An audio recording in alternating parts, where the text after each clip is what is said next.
Good evening. My name is Mohammed Ahmedullah from Brooklyn Circle. I'm the secretary of Brooklyn Circle. And really nice to see you this evening. Actually, we had so many bookings, but hopefully the rest of the people will turn up, right? I'm just waiting for something better to do. Today, we have a project launch of this new project. We were actually going to launch this last November, right? But on that day, there was a lot of weather problems, and lots of people were, cancelling the booking. There's cyclone forecast or something like that, right? So this was the next kind of best time that we could organize this event, right? This kind of project is new. We haven't done this kind of project. We've done many other types of projects and activities.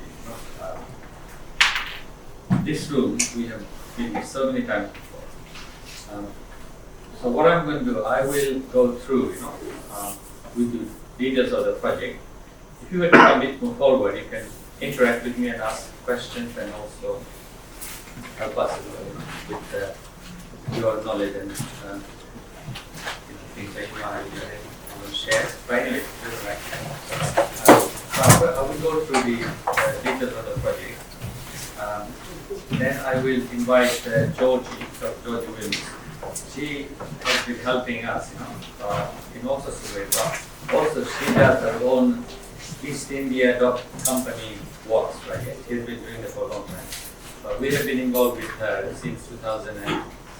I think 7. But I think we organized first walk in 8 or whenever it was, right? Not that time. So she will talk about, how she developed her work and whatever. And then she will also have a chat discussion with Asim. He's like one of us, one of you, who has been supported and mentored to develop his own tool. So he will share with you the details, and it's really intense, and what he has done is really something wonderful. And this will then hopefully give you more ideas. And some of you probably already doing this anyway, and you can share your background, information, and insights and things like that, right? And so we are not really experts, but we will have access to people who have done this, for training and so on. So I'm going to go through this. I've got some slides, right? And then, but please do interact with me, right? Because then I feel more comfortable. I can speak more and share more, right? And also learn. This project is called British Empire Works Project. It's a small project, small funding. It's meant to be like introductory, for you to then decide if you want to go and develop your own kind of tool. And some of the things that we will share, and some of the people that we'll bring to support us by training and so on. And we'll also go on some tours, right? So they will be helping us as well, right? It's a heritage lottery funded project, I'm going to say that. Let's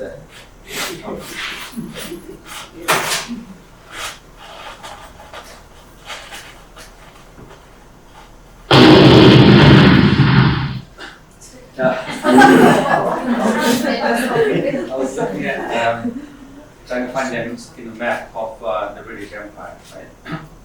And what I found really funny is America is not included, right? America was the first place where the English went and settled, right? And obviously we know what happened to the natives at the end. But obviously, when they had this big empire, America was an independent country. But you can see, the British Empire was all over the world. So we come from different parts of the world, and we have like different experience, with the British Empire. Some of us got annihilated, right? And others survived, and others supported, cooperated, collaborated. So we have all kinds of experience with the British Empire. And London, East London, and all over London, and all over the country there are sites, buildings, statues, and country houses, and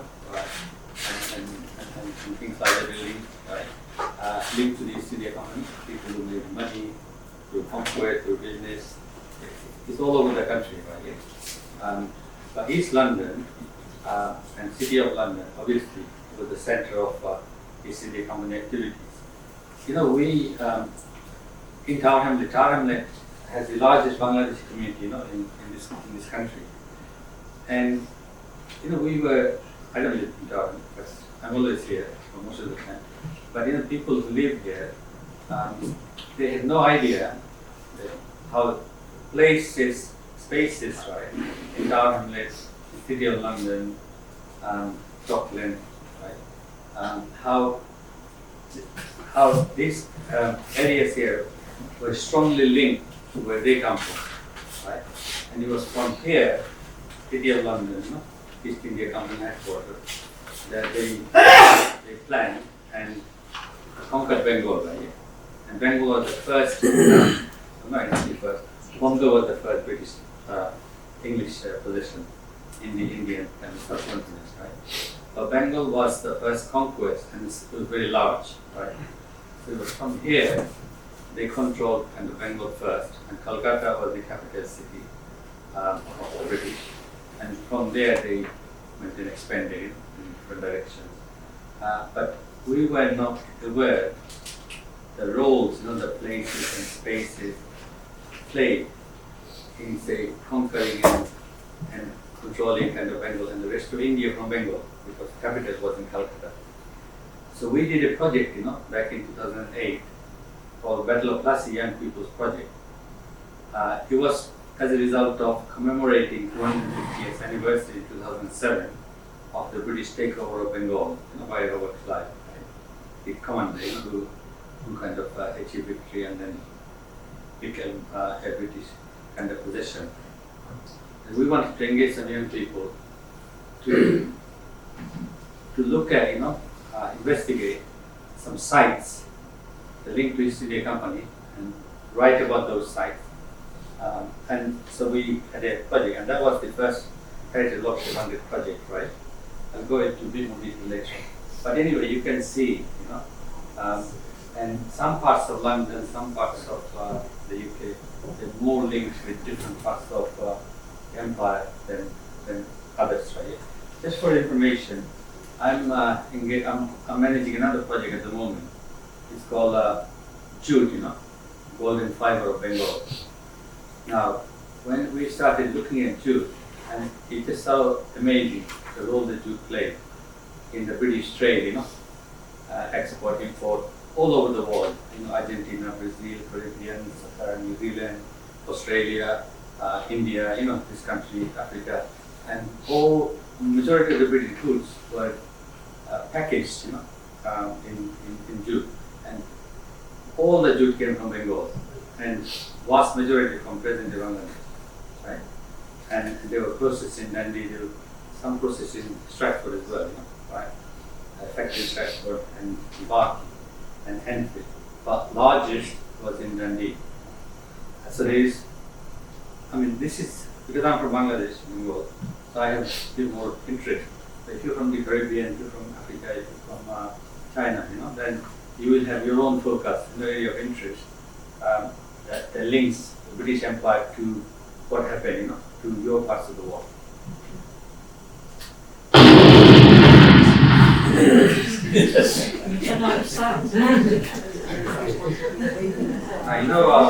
Like London and this country is so diversified. We come from so many different parts of the world.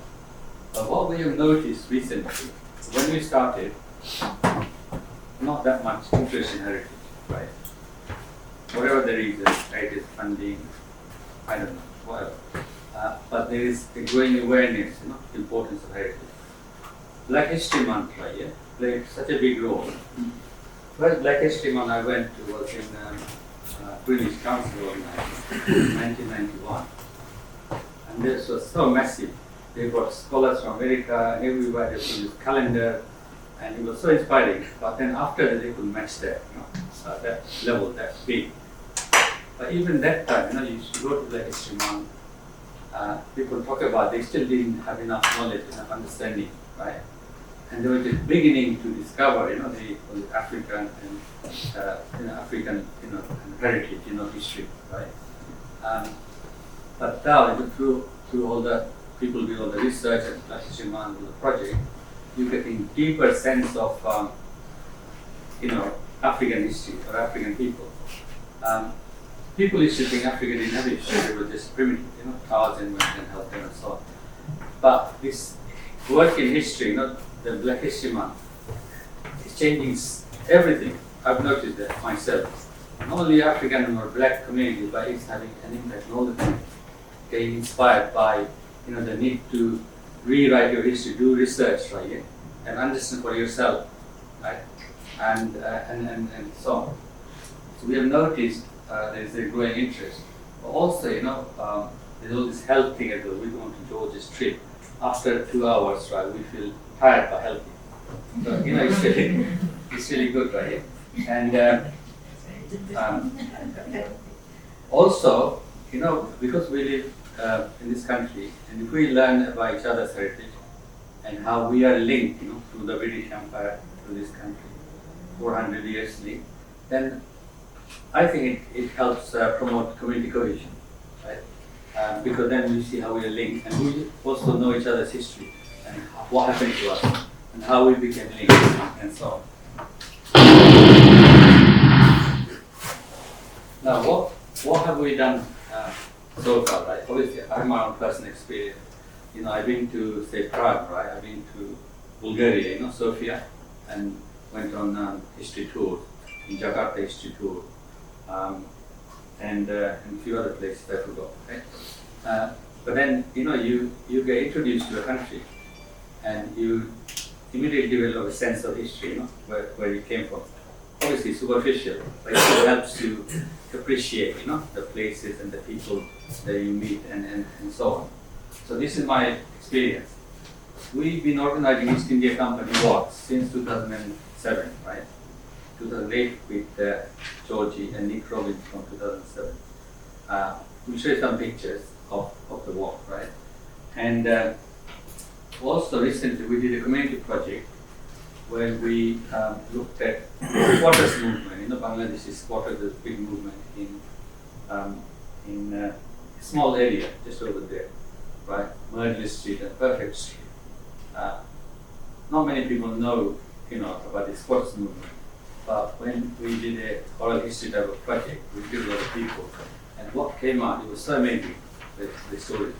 So then we wanted to develop, as a group, a walk, squatters walk, right? I mean, we haven't organized any walk, we just did some theoretical stuff and collected information. And I might follow this up myself actually. It's so interesting, right? I'm just going to tell you a little bit about that as well. These are some Brickland Circle history work. The first one was Battle of Plassey and People project I told you about. And second one was this one. This, in addition to the seminars, Bengal History Week organized, these are projects, right, funded by Heritage. And this is the current one we're doing. It's called East India Company Spice War Stories, where people are writing fiction based on first 25 years of East India Company's experience in Asia, in Africa, and Japan, right, and in the Atlantic Ocean, what happened. We organized a Bengal History Week, or we should just stop there now. And this is Dr. Georgie Wemyss, one of our East India Dog Company walk. And this Nick Robbins, he organized a walk for us, for our young people, when we did the Young People's Project. These are some more pictures of the walks that we've been doing since 2007. This is the East India Dog Company. This is the Virginia Quay, and I believe this is this place, was supposed to be the place where they set out to establish the first colony, in the Americas, Virginia, right? And 2000 and when was it, Georgie? When they organized this 400 years anniversary event? 2006. So they organized this. There is hardly any there's no mention of the Native Americans and what happened to them. And poker hunters brought to this country through this early kind of settlement kind of again. And this is the headquarters of East India Company, where the Lloyd's of London building is. It's where the East India Company headquarters used to be. This is the squatters walk we did, right? Yeah. So when we basically we interviewed about 15 people, squatters, from Bangladesh communities, white communities, and so on. So we got a variety of kind of stories, right? And then we picked some important bits and pieces linked to some space in the story of the squatters, right? And then we got a map here. We identified where we wanted to start, Family Park, then go that way, then come this and blah blah blah. And then we got like about 10 stops. And for each stops, we generated a lot of information, from the oral history, from research, from visiting the places, looking, and we were planning to develop narratives and do some like pilot, we didn't go into that, but we will hopefully do it sometime. But because the pandemic came and then everything was kind of got to a kind of halt. But this is the idea, when you look. Now, obviously, we have been doing physical, right? But what we want you to consider, right? We'll do some introductory kind of thing, right? But you can actually also consider developing a virtual, walk, immersive experience, what they say. I don't know how to do it, by the way. I don't know. but I'm sure there must be some expert even here who knows how to develop that. That's why I got this 360 camera, recording this, right? Just to kind of understand and explore the potential. Now, this was the first voyage of the East India Company, right? They set out in 1601 from Uli, with 4 ships and 1 victual ship, right? So 5 in total. And this is the route, right? Yeah. They started from there, and then en route somewhere there, they pirated a Portuguese ship. They found and they kind of pirated it, took all the stuff from there. Then they came to Saldanha Bay. Most of nearly all the ships, right, they used to stop in Saldanha Bay because by that time, a large number of crew used to die from scurvy and so on. So they needed some rest, restocking. So in the journals of the East India Company, you get so much information, and the interaction with the African people when they're trying to buy barter, right, food, oxen, they say goats and things like that. Then they came to say Antongil Bay. In Antongil Bay, one of the captain's ship gets shot by friendly fire, from their own, right, and they have a storm. So there's lots of interesting kind of information. Then they come to Aceh, right? And from Aceh they go near Malacca, and then they pirate another Portuguese ship, a large ship. It takes them 6 days, to transfer goods from the Portuguese ships to the English ships, right? And 1 Dutch ship joined them. So if you were interested in developing a virtual walk, right? Something like it can be anything, right? This is just an example, right? So you could do some graphics as well, right? Plus, if you had money, you could actually go to South Africa, pay, and just take some footage, right? And some place where you read from the journals, where they describe Penguin Island, blah blah blah, right? And then you can also include the death of the captain and Antongil Bay, Madagascar, and what happened there. So if you could go to 3 places, go money, or maybe you get sponsorship. Somebody might fund you, from an institution to develop your own virtual tour, right? Yeah? And then you can explore. You can use 360 camera and this new technology to try and do that. So basically, what we will do in this project, we will organize 1 or 2 sessions where you will learn a little bit. Then it's up to you, if you want to go forward and so on. I mean, these are really interesting stories, with the journals and what happened, the interactions, encounters, and how, obviously, there's a lot of English propaganda because it's one-sided, right? Here we don't have anything on the other side. Now, this interests me, the Battle of Plassey, the battle in 1757 when the British conquered Bengal, right? The hero Robert Clive, who was the kind of man, who was responsible for leading the British forces to take over Bengal. Soon after, he became the richest man, one of the richest men in this country. If you look at how much money he's got from the Bengal campaign, you'd be amazed. He bought this, Shropshire. He bought this, Bond Street. He bought this, Shropshire. He bought this in Isha, Isha. And this is also Shropshire, right? And I was trying to make a list. I've got a list of 12 properties he bought. He bought huge amount of land, in kind of Ireland. And again, you could also do a virtual tour of something like that. This is Bengal, right? I was reading about country houses, from slavery, and from, the other people, except even not only Robert Clive, but other people who made money from India and the Caribbeans and so on. So, you could develop virtual immersive tours on millions of subjects. I would say there must be tons of things that exist, the potential to look at.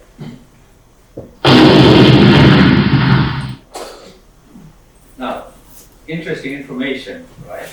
I mean, this is just from research. And for any kind of walks, if you gather some interesting information, and you can share with people, and they will interact with you. They're like, I was reading about Lord Clive Fund, right? I mean, this is such a crazy thing that happened. Anyway, I don't go too much into it, but a fund was led by one of the traitors in Bengal, for Robert Clive, but he promised that he's in the company here, that he's not going to steal any more money, right? So when he went back to India, sent back to India to sort out a lot of the problems the British were having in trying to manage their new empire. So he promised them he's not going to take any more money, right? But then he was tempted when this money was left, right? But others opposed. So they created a military fund to support, widows and people who get injured, right? And so on. So there's a story about a lady, whose husband died or whatever. She was getting money from the military fund. But then the contract is that when you collect the fund, you have to also state your marital status, and you're still a widow. If you remarry, then you cannot get money, right? But this lady was claiming money, and then she also moved out of the country because she married somebody new. But she was claiming money, then they caught her, and they took her to court, and they were prosecuting her. So there are a lot of stories like that in any works that you can include to make your work very interesting. I went on a walk, right? I was a bit disappointed. The guy was very cheerful, very charming, very nice. But because I know the subject, he wasn't careful about the truth, right? He was just saying what he wants, right? But I had to tell him, right, that so we would encourage you to be truthful, right? About history. Obviously, if people don't know, then they will enjoy whatever you say, right? For me, right, say the other side of the clay, the commercial street, you had all those warehouses in the company warehouse, right? Just some statistics, right? The East India Company went to Aceh first, in present-day Indonesia, for about 80 years, right? That was their headquarters. They went to Surat, they developed Madras, they got Bombay, right? Through a marriage contract, and Charles leasing, King Charles leasing Bombay to the East India Company. But East India Company came to Bengal last, compared to many of the other important places in India. But then they found Bengal to be more good, right, for their business, what they were looking for, textile, variety of textile. So by around, early 1700s, 1725, 1730, if you look at the total East India Company import, that's from the whole of Asia, even China, Southeast Asia, it wasn't that big that time, right? China trade developed much later, right? Some years, even 2/3 of the total imports of the East India Company was coming from Bengal. This is from statistics, you can see. So the Bengal was so important in terms of East India Company textile imports, and this was their major imports, from Asia at that time. So you have, warehouses, scattered, not only Bengal goods, but other goods as well. But some of these warehouses built later on, when the trade of China other trade became lot more important, and when tea became a important source of East India Company trade. This is Cutlass Garden warehouses. It's a nice apartment, isn't it? And some shopping. Yeah? They took this plaque off. I don't know why. This plaque was a nice thing, right? Maybe it's not good for the image. I don't know. It's not there anymore. Well, at least it wasn't there when the last one. This is Bengal warehouse, very good lane behind. And now they've got this. In there, they've got a bar, and when I was reading, they've got bloody Bengal, right? And they've got British Raj, blue Punjab, so it's packed. It's very beautiful. Now, just to just to give you some idea, right, of in this area, that potentially people might be interested in developing some of these kind of tools, right, on this. Now, until recently, I didn't know that Chinatown used to be here, Limehouse, right, original Chinatown, and then I learned, the Fu Manchu and all these evil Chinese stories that we used to hear when we were young, read books and watch TV program, were developed in Limehouse by some English people when they were talking about evil Chinese trying to take over the wall and the Fu Manchu and all this kind of thing. I found from that the book, they just give you some ideas, about how through literature they made the Chinese people very suspicious and evil and things like that, right?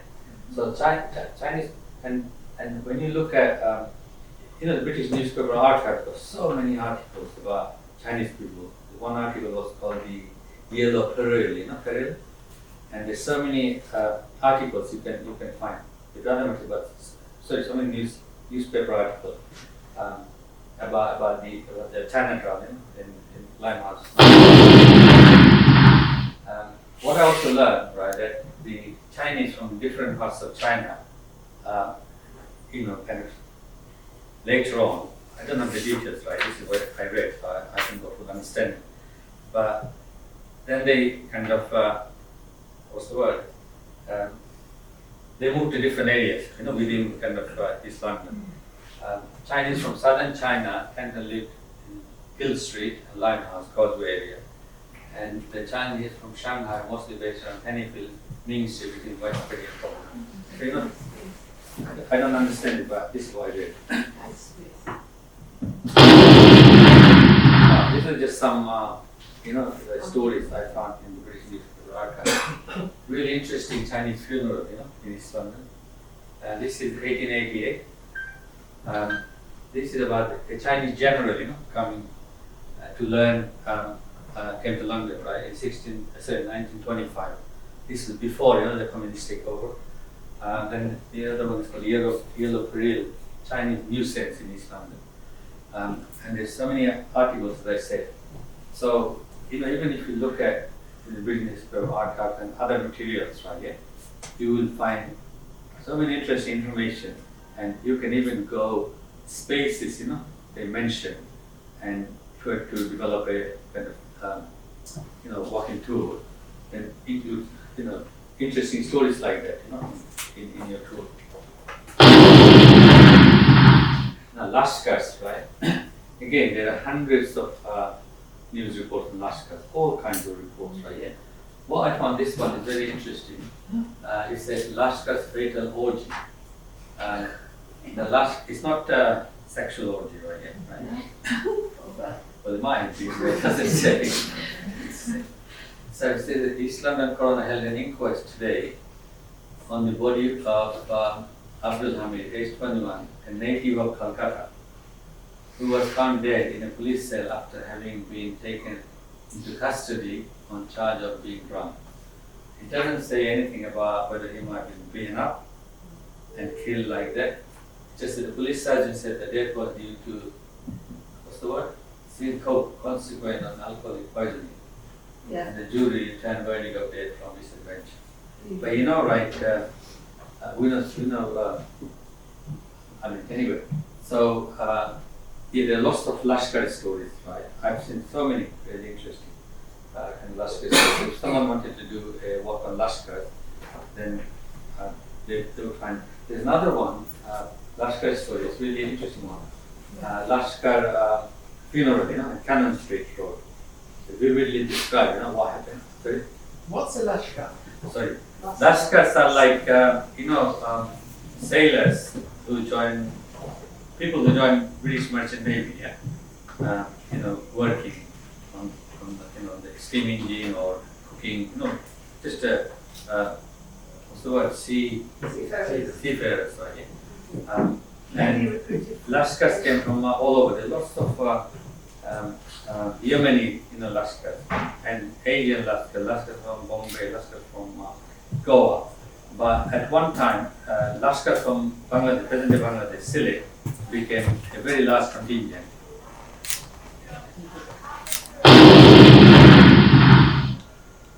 Basically, this project, we hope to recruit about 10, because the funding is very low.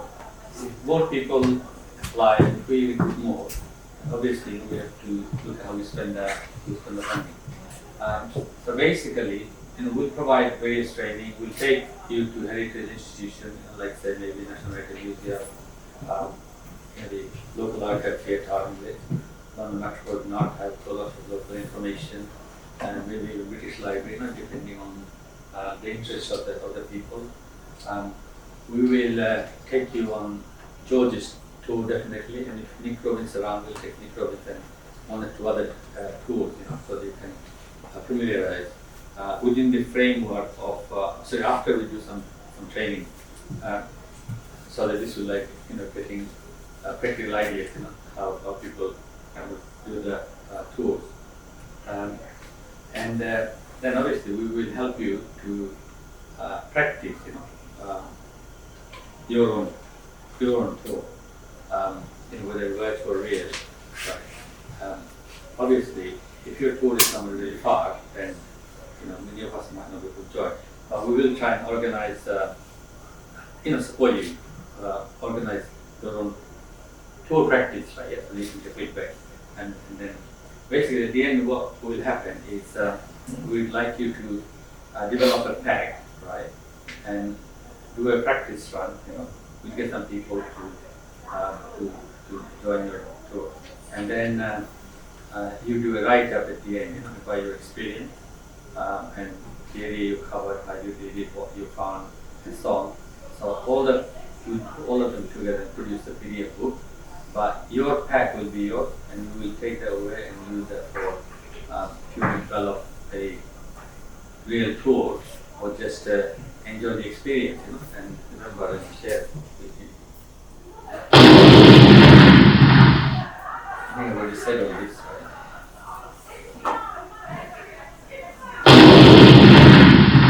Next step. Oh, it's not January, it's February. It's too late. So in February, everybody who booked, through Eventbrite, we'll send them an email. We'll also send them this PowerPoint, right? I'll change the date. It's February. What we would like you to, if you are interested, think about a potential tool that you want to develop in a particular area, subject area, and so put that down so we can understand the range of areas, range of types of work we want to do, so that we can plan the training that we're trying to find some expertise who can talk to us. We'll get someone to come and give us a talk on the British Empire, and how you can critically look at inner materials and try and make sense. Because a lot of the time, as I was saying earlier, only one-sided information is available, right? And the other side is not available. Then how you try and develop a balanced, objective understanding. Oh, we finished, right? Yeah. Any questions before I pass on to Georgie? So instead of the 10, potentially there's space for 10 people. So what's the selection criteria? So suppose you have 20 people applying. Selection criteria is in the application form, the links. What we're going to do, within the next 2-3 days, we'll upload the application and some like the requirements, right? Yeah? Then you can use that to kind of apply. So you train these 10 of them, right? And then what do they do? Do they have to go out and lead the tour? Now basically, you don't have to do anything, right? Okay. Yeah? But if you want to develop a tour, then you need to practice. Yeah. Yeah. After you do the research, after you get information, then you kind of say we get you help from a mentor, to go through your story, your narrative that you want to include, and blah blah blah, right? Yeah? Then we will organize a tour for you, right? And we'll get people, right? Maybe we should all of us join each other's tour, right? And we'll maybe get some public to the public as well if you are confident enough. So yeah, we would like you to do a practical, tour, right? Yeah? If you want to, if you don't want to. You don't have to. If you No, don't you want don't to. have to. Right? And then subsequent, that's it. Yeah. And then after that, that's it. After the year, we finish this small project. Okay. Then it's up to you if you want to develop, That's it. this is like introductory thing. Yeah, yeah. And also for us, it's also learning as well. We're doing this for the first time. Yeah. Okay. I think Rifat was next, then we come to Keith and Julia. Is it possible? Sorry. Robert, is it possible to work instead of one single individual? Supposing for an interest, subject interest, that 2 or 3 people are interested. Yes, at the same anything time? is very flexible. You can do whatever you want. You can, group, you can do individuals, whatever, right? Yeah. I think you were next, right? I just wanted to know if the topics that you sort of briefly told us about, are we limited with them? No. Or we These can are just choose? examples. Okay, example. As I was saying, there could be, we come from different parts of the world, we have different experience, and also the area where we live, we'll have, there are a lot of statues as well, right? You might not want to look at statues, right? It's up to entirely up to you. In museum, there are pieces in museums, right? And Kew Gardens, have a lot of plants, right? And so you might want to do some plants immersive, so you might want to go to Brazil, right? Or somewhere get some footage. The reason I was asking that, I'm interested in doing walking through about ayahs. Eh? Ayah.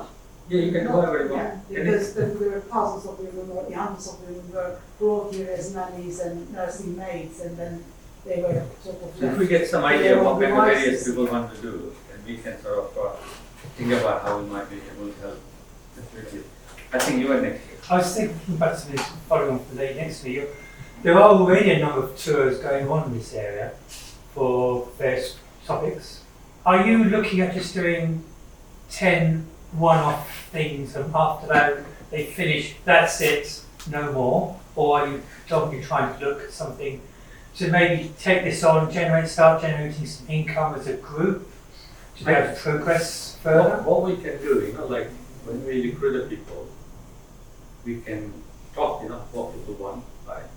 And if we can, develop a process, right, where we can help each other to, generate income, we can explore that. But as things stand, the end will be, when you produce your pack, you do a practical run, and then you write a piece about your experience, you put it together, and produce a PDF book, and we have an event where we celebrate, and invite the public to listen, and understand and so on.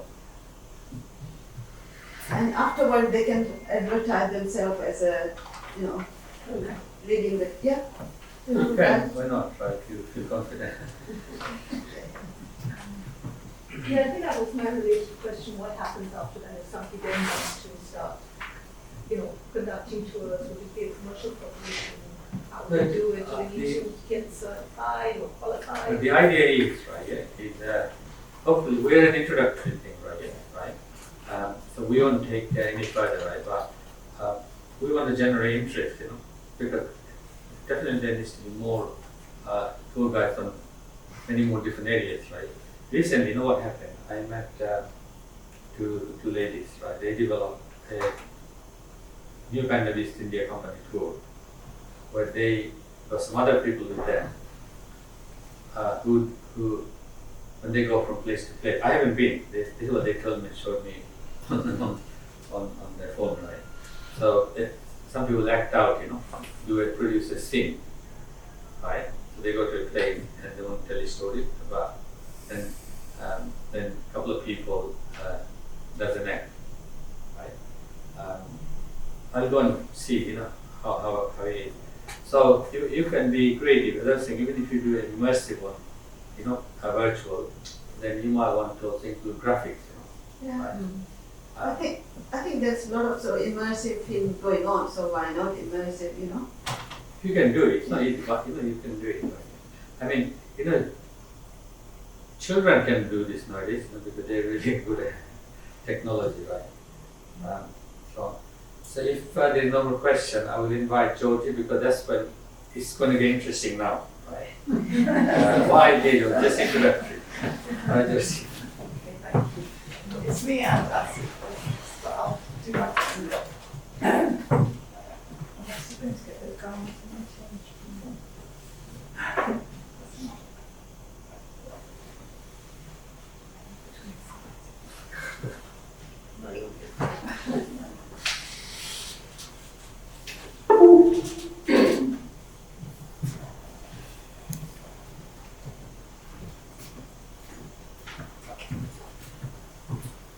Right, hello everybody. My name's Georgie Wemyss, and I think I know a few people here because they might have been on our. It's very much a joint effort. Can you put your hands up if you've been on the East India dock walk? Okay, so there's quite a few people at the front who have, and at the back as well. So I've been doing an iteration of this walk since 1999, I just worked out this evening, joining up with Brick Lane Circle from about 2008. And so what I'm going to do today is I'm just going to talk a little bit about how the walk developed and what it is, and kind of my learning from it, and ideas about how you make the walk in terms of building a narrative, and also to kind of show how creative it can be, because every walk is different. Every walk has a group of people who are interested in different ways, who've come on the walk for different reasons, who bring all of their experience and knowledge. So, every time you do it, it changes, and I learn something and incorporate that into future walks as well. So, I'm starting with this picture. This is a picture of Lashkars, or Asian seafarers. The reason that I'm starting with their picture is both Asif's walk and the walk that I have been doing have grown with a particular interest on the very hidden histories of South Asian seafarers in Britain, and their importance in terms of not just East London, but for many parts of Britain, as having rooted Bangladeshi and Punjabi communities in different parts of British life. And the fact that they're invisible is one of the reasons why this walk has become so important. So just to go back to the walk that I started in 1999. So it grew. I started it started for a reason, and I did it as part of the module that I was teaching in Tower Hamlets College at the time, where I was teaching students on an access course to go into university. And a few years earlier, many of you will know about this if you're local, if you're involved in anti-racist activity at the time. But in 1993 to 1994, there was a British National Party councillor who was elected to Tower Hamlets Council in the Isle of Dogs, and there was a huge mobilisation of people around borough and nationally to get rid of this councillor. And one of the things that had kind of been very important for me as well was that just before he was elected, there was a student at Tower Hamlets College whose name was Kudasali, who was attacked, and he was permanently brain damaged by a group of young white people who were linked to the British National Party at the time. And the whole of that, the sort of discourse around what the British National Party was saying at the time, really is still, which was this rights for whites way of talking about the area, giving an impression that this area, which was the hub of the British Empire, which had always had people coming and going from different parts of the empire, settling, was white and should stay white. And yet, the streets, there was Jamaica Street, there was Cuba Street, there was Bengal House, there were buildings which were named after captains from the East India Company. And yet these seem to be kind of invisible in many of these election leaflets, local media, national media, etc. So the walk grew out of a way of trying to expose those hidden histories and to show that, in this area which was the hub of empire, which had the docks, that there were all of these other histories, and to introduce people to it. And the reason that I focused on the East India docks, we could have just as easily focused on West India docks or any of the others, was particularly because of the link between South Asia and Tower Hamlets, and the attack on Kudasali, and the fact that very few people seem to know about even the existence of East India docks. So the walk was then structured around trying to kind of discover some of these histories. So this is an image of the docks from 1806, from how it just an interpretation of it from that time. And so the walk itself, I developed a narrative for it, which I'm kind of going to just quickly tell you about, is based on and hardly any of this is visible now, and that's the point, hardly any is visible. So we go on this East India dock walk, and you could almost go on it and say, well, yeah, where's the East India docks? And at that, so just so you can locate yourself, the O2 is here. This is the Greenwich Peninsula. This is the Isle of Dogs, where Canary Wharf is, and this is where we do the walk. So the walk is kind of like starting here, wandering through here, up here, through the middle of the water, which no longer exists, and then sort of finishing about here. And as we go on the walk, we've developed a kind of story. So the storyline of the Invisible Dock Walk is really, I worked on it sort of before doing it for the first time, but it's just changed and developed because of so many people who have been involved over the years. So the context of, and I'm sort of thinking that these are the sorts of steps that once you decide, yes, I've got an idea, I've got a story, I want to focus on this, you kind of sit down and you just think about how can I tell this story while following this route. So I sort of start off by talking about the context of the walk, about how these colonial histories and tower hamlets were really silenced in the 1990s. They're still very much silenced compared to what I believe they should be, but compared to the 1990s, it has shifted a bit. And then we kind of progress and talk a little bit about the economic and political reasons for the building of the docks and the particular layout of the docks, kind of focusing on the fact that the import dock was much bigger than the export dock because there was much more being imported from the east than was being exported from Britain. We talk about that. And then we move on to sort of, I call it the Invisible Empire Walk because it's about the invisibility. So we talk about the names of the roads and the buildings, looking at what is remembered and what's not remembered, because one of the key things when you sort of first walk into this space, which was the East India Docks, is that there's nothing really to tell you that. There's a DLR station called East India. It doesn't even say like East India Docks or East India Quay, or it's just like East India. But then when you come off there's really nothing else to tell you it.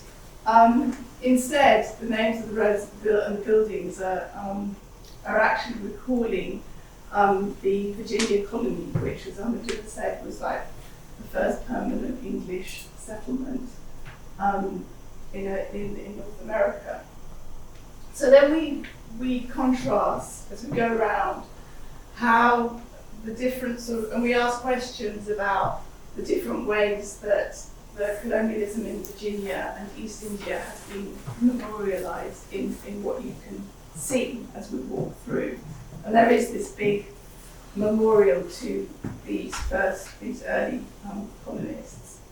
And as I've been doing the walk, and the kind of an example of the sort of information that I now know, which I didn't know then, was around the significance of the date of 1619, which is on the plaque to the Virginia colonies, which, and what is not mentioned is the significance of 1619 as being one of what some of the first enslaved Africans were sold in Virginia at that time. So it's covered. So the sort of layers of covering of different histories, are more than you kind of necessarily imagine in the first place. There's always more to find out, and there's people who come on the walk who say, look at this. This is important. This is another important bit of history.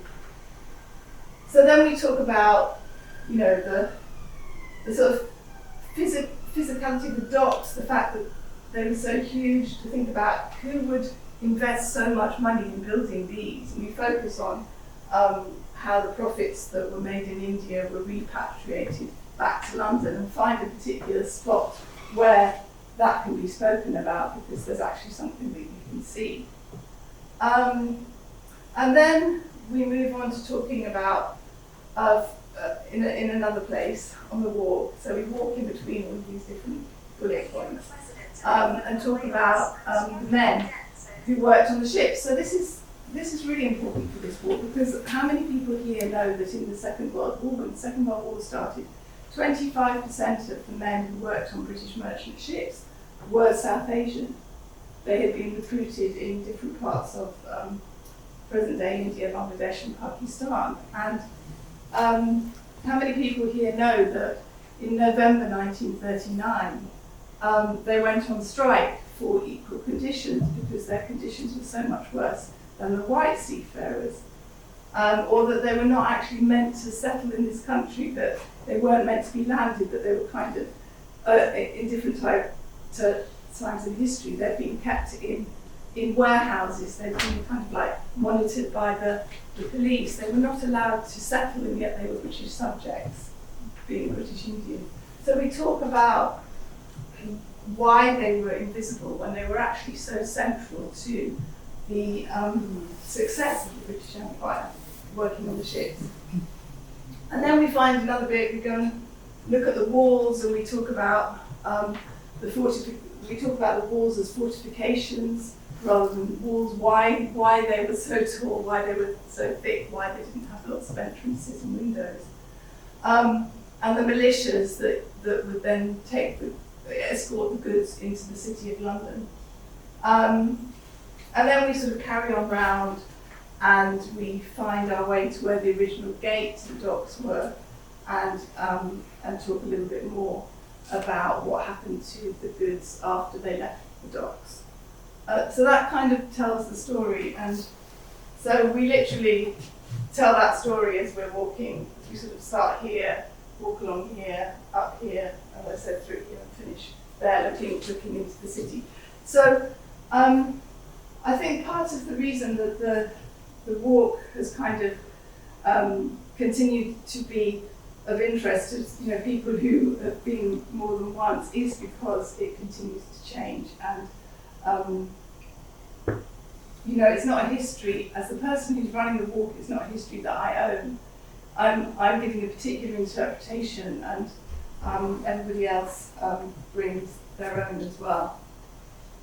So so this is just to illustrate that point as well, is that I didn't know that about the militias that had to escort the goods into the City of London until I read more about that, and I've been in that direction. And then lots of people asked about the Brunswick power station that was built in the docks after the Second World War, which had then been knocked down since then, which I knew nothing about. So we all learn these extra bits of history as we carry on. So some people were asking, what could you do with the walk? And when I started this one, I had no idea. I just kind of did it for students. I had no idea that it would kind of become so interesting to people in lots and lots of different contexts. So this is just, I developed it as part of a kind of school curriculum in partnership with the Runnymede Trust, doing very much what you might be doing with a walk that you might be interested in. So I kind of mapped it out so that other people could do it. I thought up different activities that could be done with Year 9 school children doing it. I kind of listed all the different points and what you could talk about in them. And then since then, I've been doing the walks with student groups, with various Brick Lane Circle and other community group projects. And recently with the Thames Festival Trust, which led to just making a film about the Invisible Empire and the East India Docks, which there is a link to on there, but I'm not going to open that now. So, so one day I was on the walk and I met Asif, who was on the walk, and you were on the walk because you were also interested in seafarers and docks. And we got talking, and to cut a long story short, Asif has done a huge amount of research and developed his own walk, which he's just going to come and talk to you about, around the Royal Victoria docks. And we've shared a lot of kind of information and knowledge, but just when Asif was developing his walk, was at the same time that I was also sort of thinking through how you construct a walk. So thinking about what's the story that you want to tell, who's your audience, who are your participants, what's the route, where do you want to start and finish, what are you going to do as you're moving between stopping points, etc., etc., etc. These kind of step-by-step things that we can talk about much more if you decide to do the project. But I see. I don't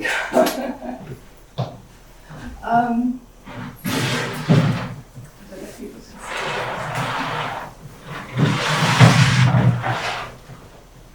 So in terms of constructing the story, your walk developed out of your knowledge of your grandfather. So do you want to just say a little bit about these images and why they led to your walk around Victoria Dock? That's right, Georgie. my interest grew when I first found a box into my grandmother. It contained the documents from that I found out my grandfather was a seeker. Can you speak up a little bit, yeah? Speak up a little. Okay. So on the screen on the left you can see official logbook. That's the official logbook for this is Kiva. And that's so significant because my grandfather arrived in the Kiva at the Victoria docks. The captain does something unique on the document. He actually put London Victoria DKS short for docks, the Royal Victoria Dock.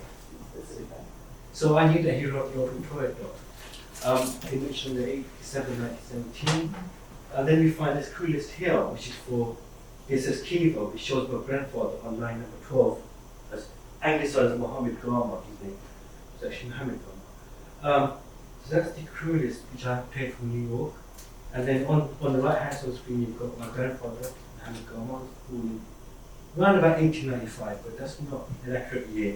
He died in 1965, and then on the picture below you see is the British War Medal which my grandfather received. 2,000 of these medals were issued to South Asian seafarers, and my grandfather was one of them who received this medal. Although something like 50,000 served in the First World War as Court of Museum of Israel. So you lived in Newham. You knew about the docks, but only not very many years ago you found out your grandfather had actually been a seafarer and had actually been in the docks for a month in 1917 and even again. So that kind of provided a bit of this reason for you to develop that walk. So once you know that you want to do a walk around the docks that your grandfather was at, so this is the map that you used to originally kind of think about the walk. That's right, Georgie. That is one of the original maps I used to look up the walk. At the time when I first began, I actually didn't know where the Victoria Dock starts from and where it ends at. It was Georgie who actually pointed out to me that this is where the Victoria Dock starts at, this is where it ends at. So that's the map we used. So yeah, it's a really good. Like I have that picture. It's a good strategy to kind of find some of the old maps, in order to see what you might be able to look for to hang some of your stories on, and then to start sketching out what the walk might be.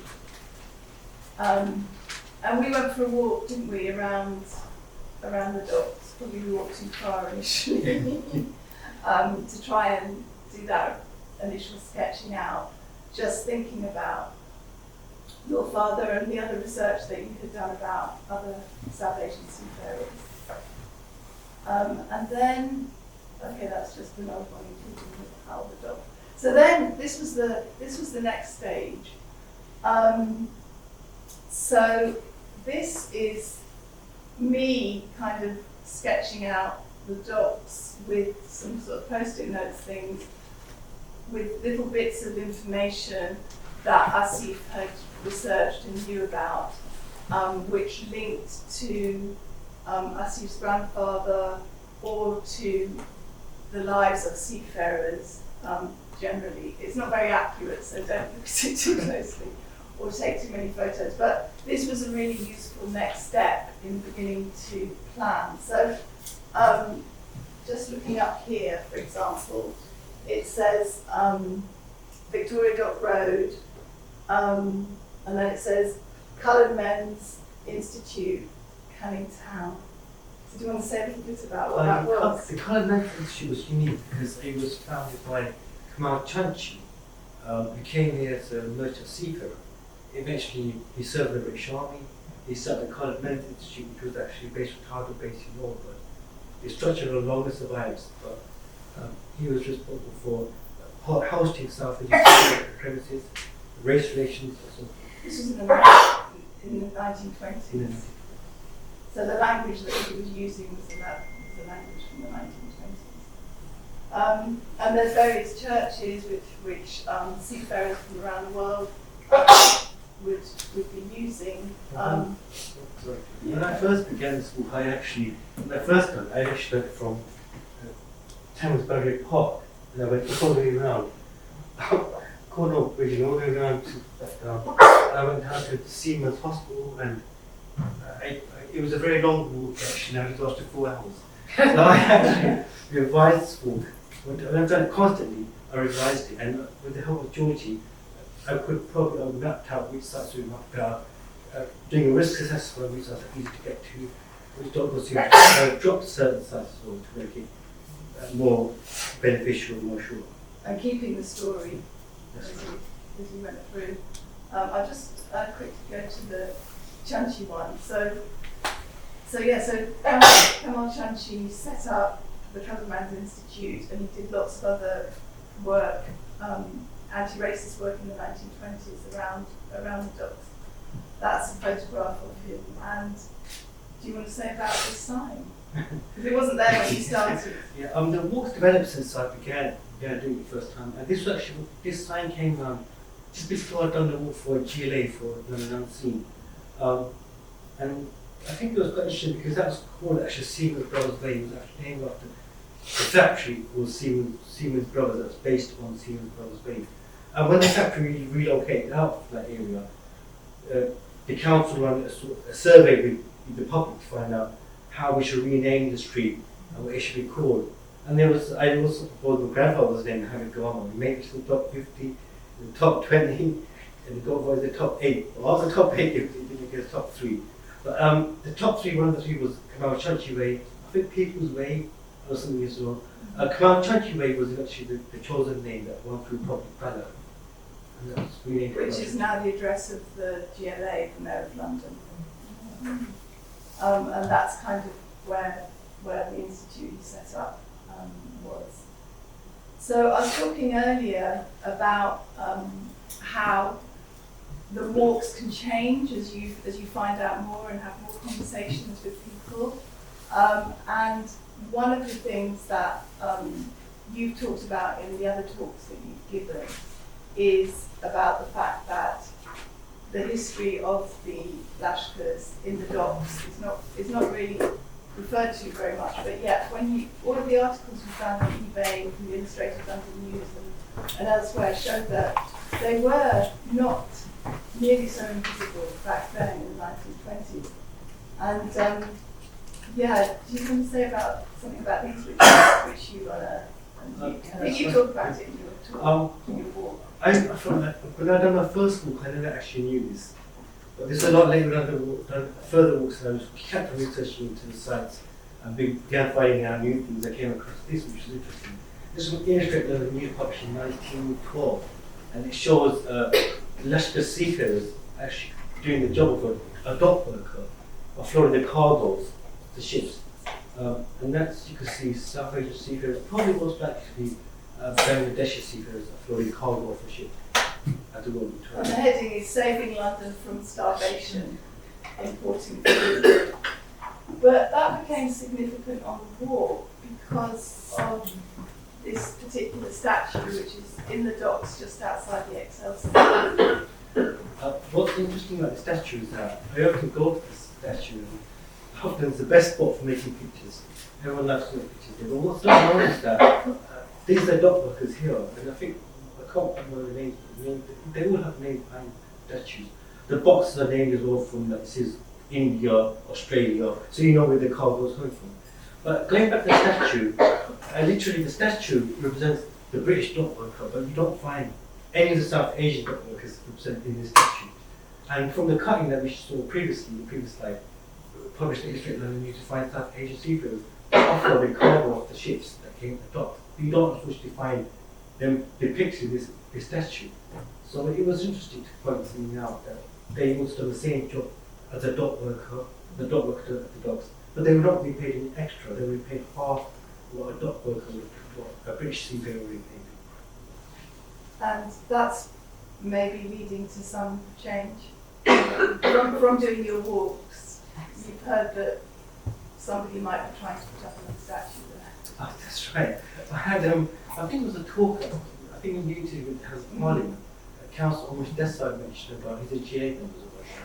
He mentioned about perhaps erecting a statue somewhere at the docks to represent South Asian seafarers also. But we've not heard from him since then. Bit of pressure to do that. So, yeah. So you've now done 12 walks? I've done something like 12 walks since 2018. And the first walk I done, I was absolutely nervous. I didn't know how to do it. I actually, a day before the walk, just a few days before, I called Georgie, literally out of desperation, if you could come to see me, if you can get a few minutes for me. And she came and met me at the docks.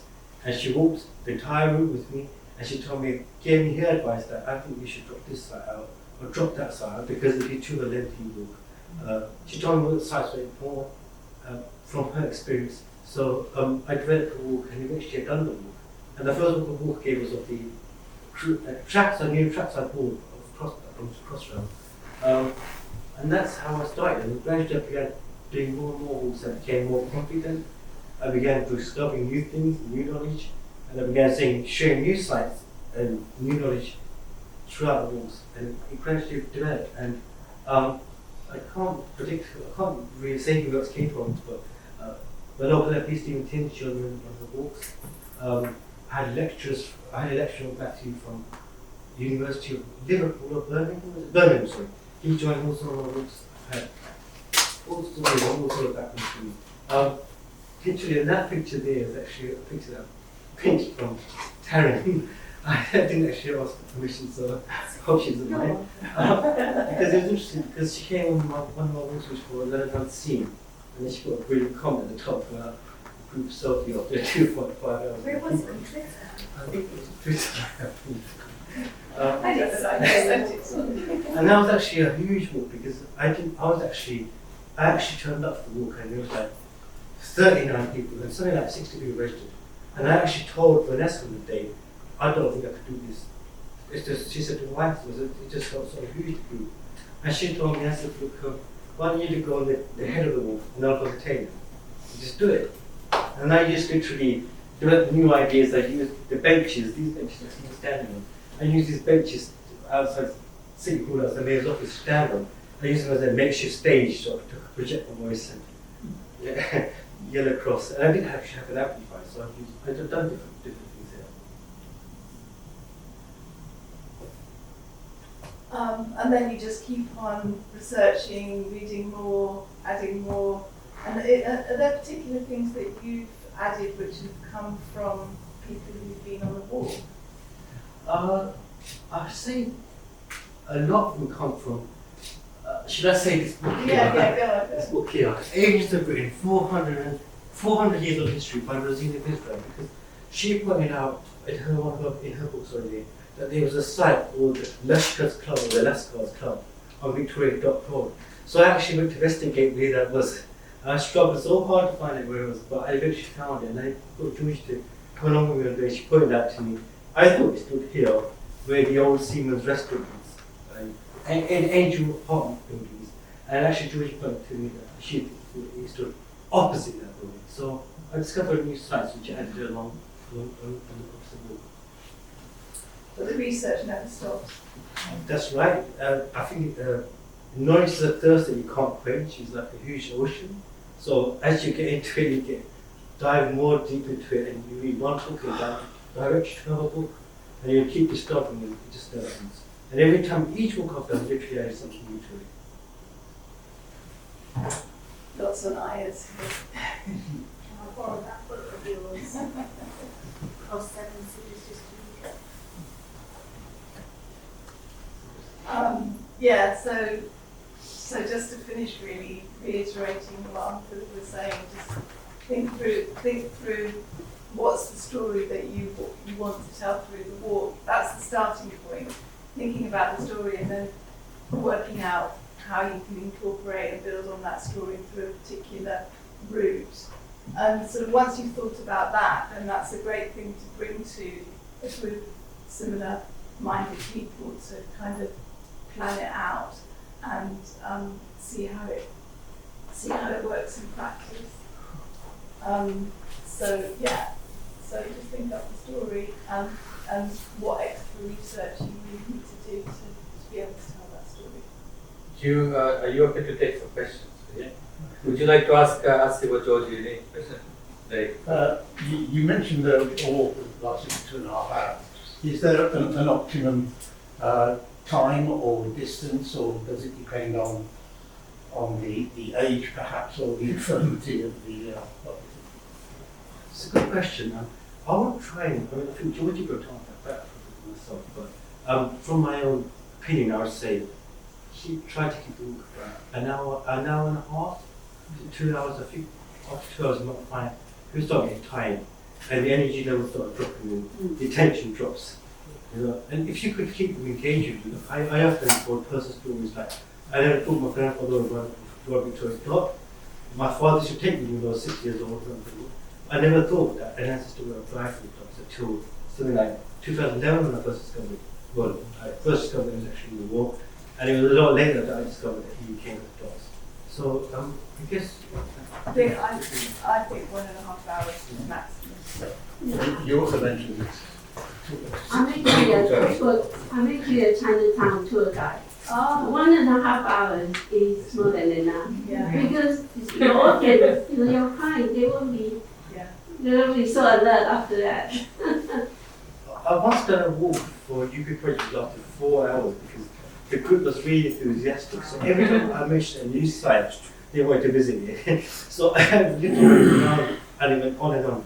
So I got to the point where I got so tired. Eventually, I better mention new sites. Any more? I think no more questions. I mean, how did you find it? You find it useful? Are you interested in this project, or are you bored? Or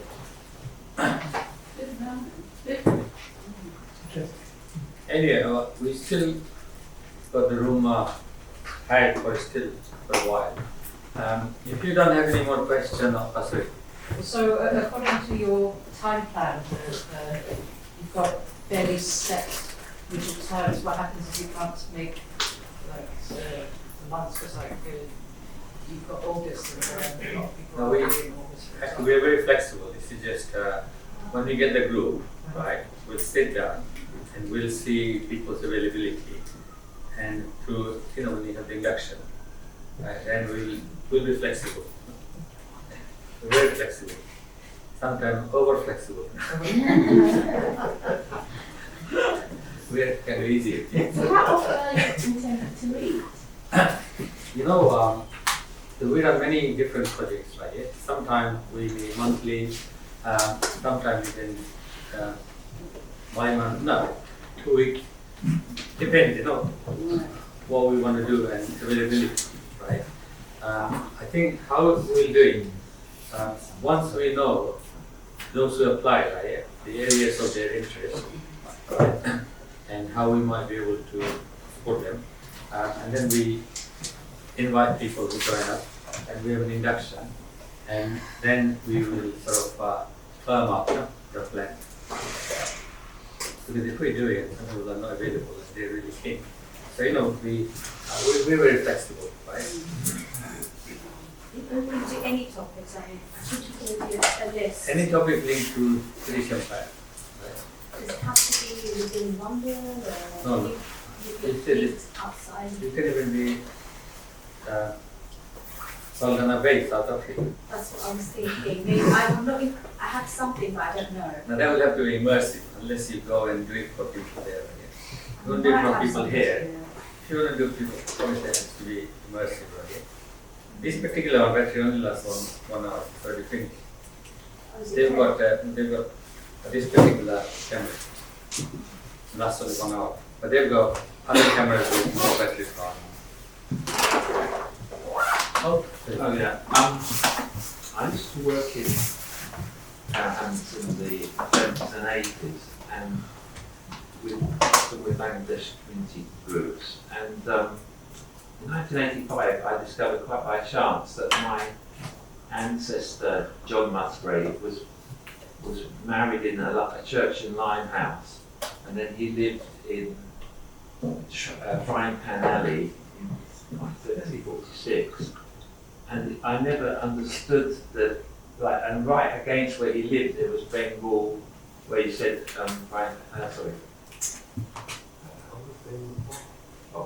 Old Bengal Bar. yeah, all those places were about Wemyss. 100 yards from where he lived.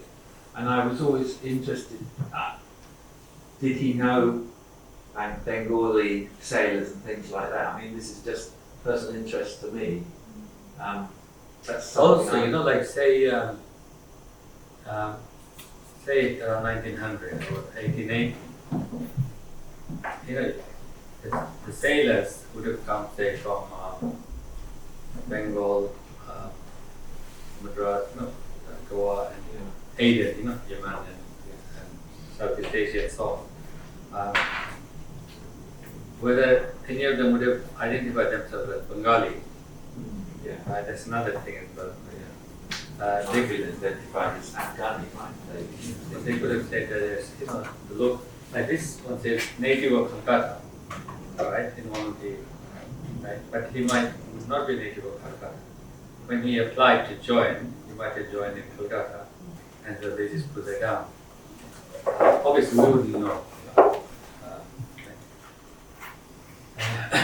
That's really interesting that lots of people didn't know there was a link with Bengal. They could have even had great, I think at your last exhibition there was Claire, her ancestors of Bengal, and she said I might look white, but actually I'm saying got the same culture like you in the past. Yeah, the other thing what I found funny, about maybe 10 years ago, I had an email from a lady. She was English. Actually, she was a professor at Kent University. And by that time, she retired and she became, what do they call it? Emeritus or whatever, right? And she was still marking PhD. So she contacted me. And she says she's descendant of Mir Jafar. A white lady descendant of Mir Jafar, right? That freaked me out, right? Yeah? I'm going to tell you, I met her and she's actually published a book now. By that time, she gave me an article. She wrote about maybe 10 pages.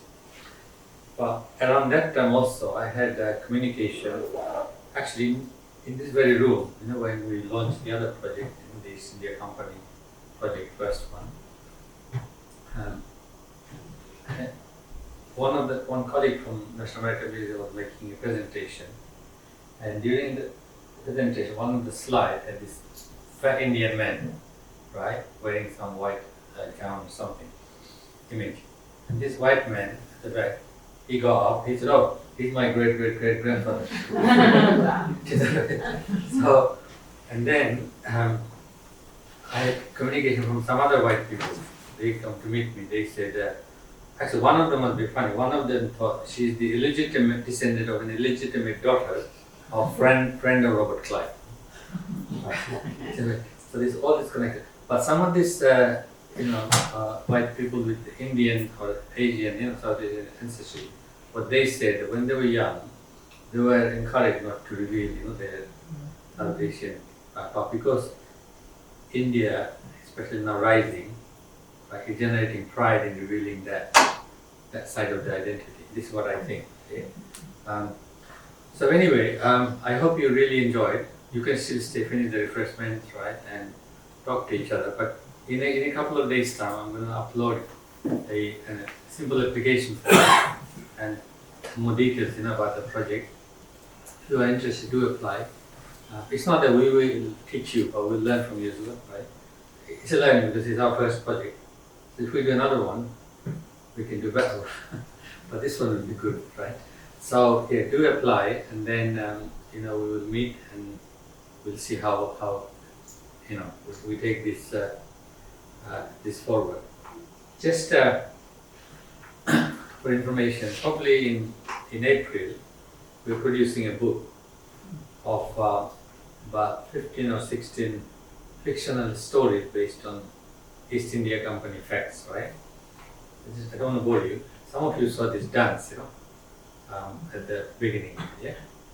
Now, this dance comes from an island called Banda Neira.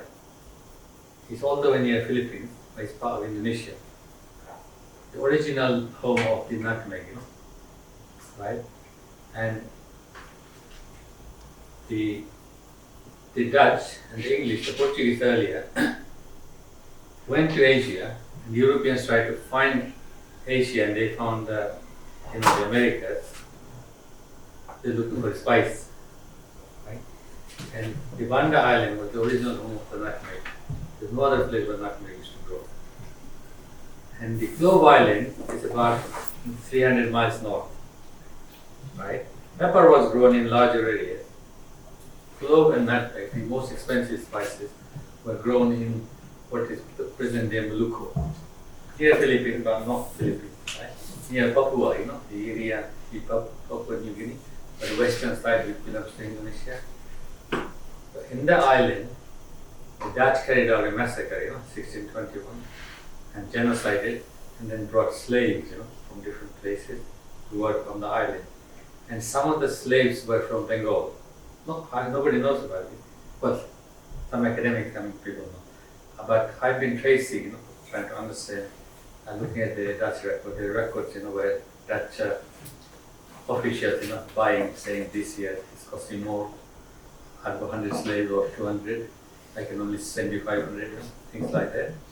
And then the first shipment of slaves, Bengali slaves, were taken to the Nutmeg Island. The name of the ship is there.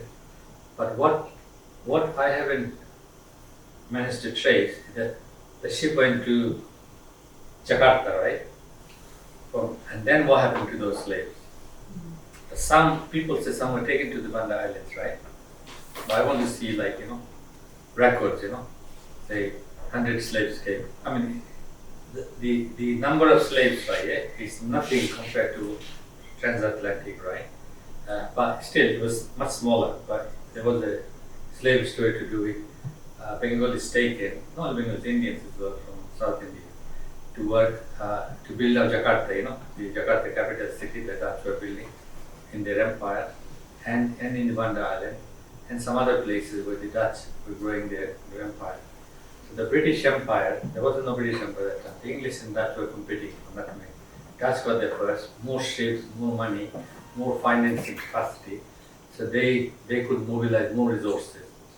The English East India Company at that time was much weaker in terms of the money, the investment, and what they wanted to achieve. Right? Have you read a book called Nathaniel's Nutmeg? Have you heard of it? Very famous book, right? Yeah? Millions of copies have been sold. And that book, main focus is one tiny island among the Banda archipelago, which was occupied by the English for 4 years, from 1616 to 1620. Then the Dutch killed the captain and they took over. But the English didn't give up, claim to the island. But by 1660s, the English captured a Dutch-controlled island in Manhattan Island, which was Dutch controlled. Right? Then in 1666, the English and the Dutch, they formally swapped Manhattan for the Rune Island in the Banda archipelago. That time, Rune Island was more expensive. But it's all kind of reversed. So that's the funny thing about history. Anyway, we'll end here. I don't want to bore you too much with other stories, right? Finish the refreshment, talk to each other, and then hopefully we'll see you again. Thank you.